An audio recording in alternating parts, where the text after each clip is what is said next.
This video tutorial is on sports coaching and is focusing on responsibilities of a sports coach.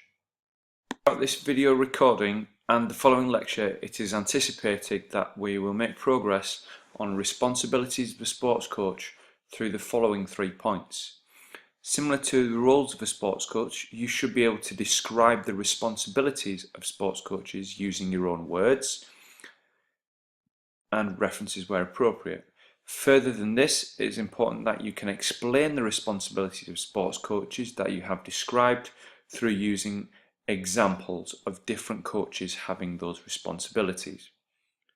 It's further important that you can then compare and contrast how different sports coaches from different sports or from different settings, for example youth compared to club or international, have certain responsibilities and how they undertake those responsibilities in a similar way and in very different ways. There are 5 responsibilities of sports coaches that we need to be able to discuss. These are listed in the center of the slide, and round the outsides are some of the coaches which we should be a little bit more familiar with now and be able to use those as examples. Dave Rush, Becky Hammond, Jose Mourinho, Alberto Salazar and Louis Cunningham. The first responsibility that we'll look at is legal obligations. Now it's important to note, and as highlighted on the top of this slide, when we're talking about legal obligations we must include child protection and insurance when we're talking about legal obligation for sports coaches. Take a moment to pause this video at this point and note down any key points which you find encompass legal obligations through child protection and insurance. It is also important that you can provide an example. You might be able to use one of these 2 coaches, Dave Rush, Sunderland College Men's Football Development Centre coach, how he, as an example, might need to have child protection or be aware of what's called now safeguarding and be certified to carry out his role as he coaches under 18s. Also Glenn Mills, Usain Bolt's coach, he might require insurance as he coaches Usain Bolt, and through any coaching sessions it's important that he is covered in case anything happens to his athlete and himself. The second responsibility that we will look at is professional conduct.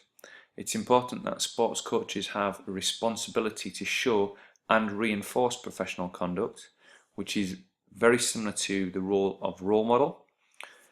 It's important that they follow the principles, the values and the ethics which you can see listed here. It might be a good opportunity for you to note down some of these, but also in order to start applying them to the different sports coaches. Alberto Salazar, Mark Sampson and Tracy Neville. Can you relate how either of these coaches has professional conduct which will include the principles, the values and the ethics? Further, can you compare 2 of the coaches? We might look at Mark Sampson and Alberto Salazar, one from a team sport and one from an individual sport, both with dealing with and coaching elite athletes, so they should set and have high standards and be professional in their conduct throughout. How can you discuss that and get those points across? Is one of these coaches very similar to another in how they display professional conduct? Are they very different as well? That's the key that you need to be able to try and get across. Which ways are these coaches or 2 coaches very similar in the way that they have professional conduct or require professional conduct, and how might they have that in different ways, or when do they display it in different ways? The third responsibility that we'll look at is equal opportunities. All coaches should not discriminate against their players or athletes or participants. Sports coaches are required to be role models and set good examples, and they should also treat everybody equally, giving individuals a fair amount of attention when coaching them, so particularly within coaching sessions, and possibly have and provide their players with a similar amount of time to play during games. However, do note that coaches along the lines of the England rugby coach, Stuart Lancaster, he doesn't discriminate actively, but he's restricted from selecting players from international locations. So he can't choose a French international to play for England because he's the coach of a national team, which makes sense. And that is very similar to Tracy Neville. So there is a big similarity between these coaches, where they have to choose players from their own country. They also have to choose players of a certain gender. And that is something you can see in all of these coaches here. However, when you might look at a youth coach, they are free to not discriminate against any person, and they can choose players who have a different race, different nationality, and they can also choose male and female players. It's particularly important for certainly all of these coaches that we can see not to discriminate against race. One point where we may look at these coaches not necessarily discriminating, but relating to the point in the middle here, treating everybody equally. Not necessarily as much in terms of giving game time to everybody. It might be, for example, Tracy Neville and Stuart Lancaster's role to play what they feel is their best team or their best players. This may be the case for Dave Rush as well. However, he may have players within the squad that he coaches, and he might look to provide them with a good amount of game time because it is the development squad as opposed to an elite professional team. The fourth responsibility we'll look at for sports coaches is health and safety. Now, all sports coaches need to be aware of and provide a safe environment for their athletes and their coaches and possibly observers. A few things that we can see from the images here, that may include things along the lines of wearing the correct protective equipment. So in boxing, we need boxing gloves. You can hear certain things that are certainly not required or allowed to be used. So it might be a certain type of stud or boot that we shouldn't be allowing our athletes to use, and we need to carry out these checks beforehand in our coaching sessions and games. As we can see with our rugby player here, we've got a scrum cap, so we need to be aware of that. We might need the correct boots. In football, we might have to wear shin pads. But it's not just about equipment. It's checking the facilities and the surrounding areas, which is what you can see from this picture here. It's a gymnasium, and as you can see, there's a lot of equipment lying around.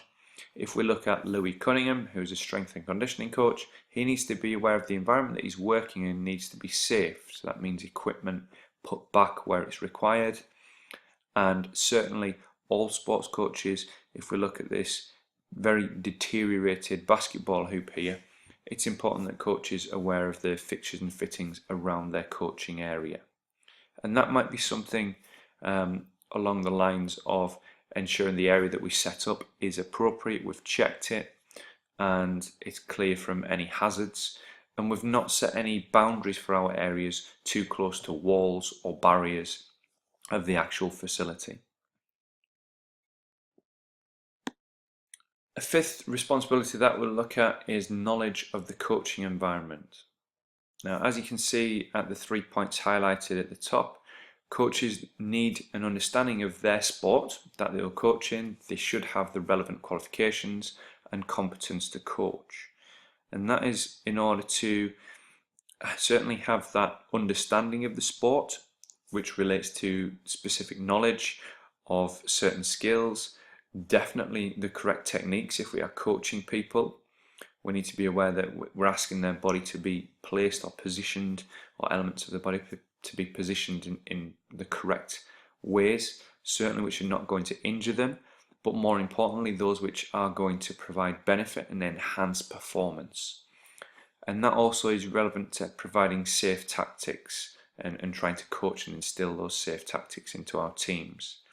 It might be that we're asking For example, if we look at this bottom image here, a football team to play in a certain manner with the ball when they're attacking, that it's physically possible, and that it is relative to the game. And that's the biggest point there, that is very relevant to sports coaching and the sport which is being coached. If we look at some of the three images in the middle here, we've got a high jump, we have a baseball image, and we've got a trampoline image.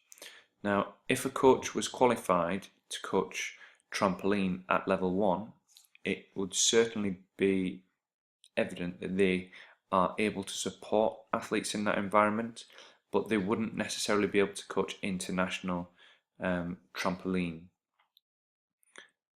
It's likely that they would be working with the very basics within the sport and looking at quite simplistic techniques to coach, and particularly having an awareness that we need spotters around the trampoline here, which is also an overlap with health and safety. If we look at a baseball or a softball coach, they may be able to coach that sport to their athletes, and we may look at a coach who is within Major League Baseball. They coach elite athletes. That doesn't mean they will be able to coach elite Olympic athletes, because they wouldn't have the correct qualifications. So it's being able to understand the sport and coach to the required level, because a coach may be underqualified or not appropriate to be coaching at a particular age group or standard, and it's relevant to the sport itself. Okay, we should have a good understanding of what we need to do for the first point here. We should all be able to describe the responsibilities and further explain them. Here's the key aspect that we need to be aware of. Can we compare and contrast how, let's say, two sports coaches have a certain responsibility which is very different and similar? So if we were to look at health and safety, for example, can we say how Louis Cunningham has the responsibility of health and safety and how he has the very same responsibility, health and safety, as Dave Rush? How do those two coaches have that responsibility in the same way? What things do they need to both directly do and check and be aware of? But what do they do differently? It might be that Louis Cunningham, for example, if we're looking at this image here, we look at his environment. So that might be largely different to where Dave Rush's environment is out on the football pitch. So we have different types of health and safety factors that we need to consider. That's a key element for you to be aware of. Can you now look at some of the other responsibilities and select two coaches and jot down some points on how those two coaches have that one responsibility, which could be professional conduct or legal obligations, for example, in a similar way to each other and a different way.